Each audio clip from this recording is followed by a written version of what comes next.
திருச்சிற்றம்பலம். ஆலய வழிபாட்டின் தத்துவம் என்னும் கட்டுரையில் சிவாகம வித்வான் சிவஸ்ரீ சுவாமிநாத சிவாச்சாரியார் அவர்கள் எழுதிய கட்டுரையிலிருந்து ஒரு பகுதி. திருக்கோயிலின் கண் ஆகம முறையால் அமைந்த பரார்த்தமாகிய சிவலிங்கம் முதலிய திருவுருவங்களை சிவன் எனக் கண்டு உருவ வழிபாடு செய்யும் சரியையாளருக்கு அவ்வுருவங்களிலே வெளிப்படாது நின்று அருள் செய்வன்.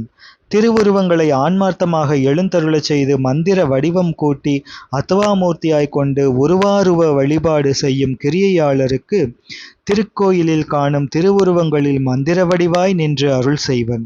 சராச்சரங்களெங்கும் அருவாய் குடிகொண்டு நிற்கும் முதல்வன் தம் தேகத்தில் உள்ளத்தே பாவனையான வடிவு அமைத்திருப்பன் எனக் கொண்டு அருவ வழிபாடு செய்யும் யோகியர்க்கு தேகமே திருக்கோயில் போன்றிருக்க, அதன் கண் கோயில் அகத்துத் தோன்றுமாறே விறகில் தோன்றாது நின்ற தீ கடைய வந்து உதிப்பது போல பாவனா வடிவத்தோடு வெளிப்பட்டு அருள் செய்வன்.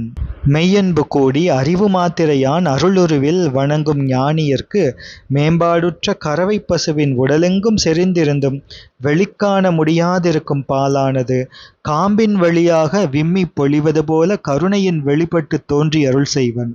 ஆகையால் திருக்கோயில் வழிபாடு யாவரும் செய்ய வேண்டியதாகும். திருச்சிற்றம்பலம்.